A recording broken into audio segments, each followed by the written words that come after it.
Hello everyone, this here is the new Xiaomi Redmi 7. Following up from last year's Redmi 6, this is a value-focused smartphone that promises competitive hardware paired with a modern exterior. In this video, we will be unboxing it and sharing our experience of what comes within the box.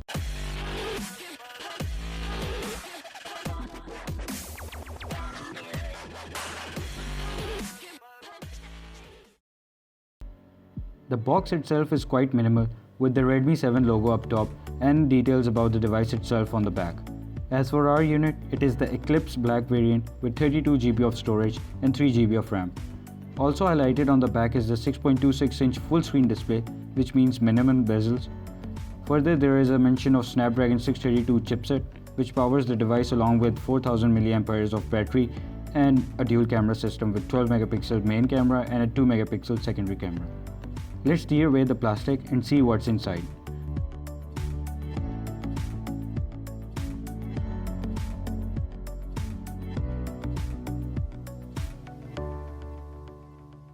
There is a promotional voucher inside the plastic along with the warranty card. Both of these would vary from region to region.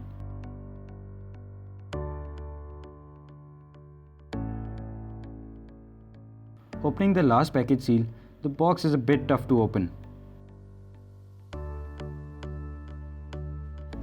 Straight away there is a white envelope. Within it there is a black silicone clear case. Also there is some standard paperwork included as well.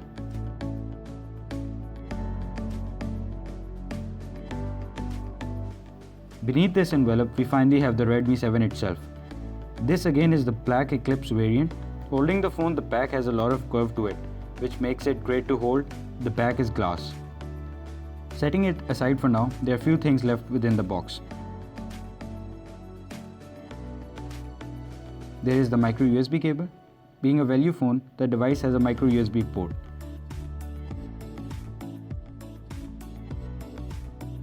Further, there is a standard wall adapter to charge up the phone.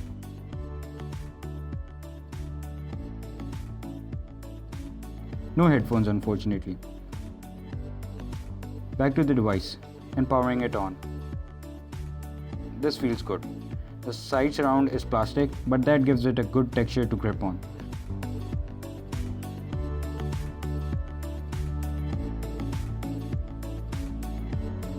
On the bottom there is the micro USB port and the speaker.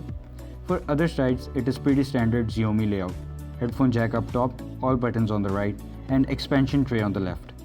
For the rear, it has a dual camera system which is rated at 12 megapixel for main sensor and 2 megapixel for secondary sensor. Further, there is also a capacitive fingerprint sensor on the back as well.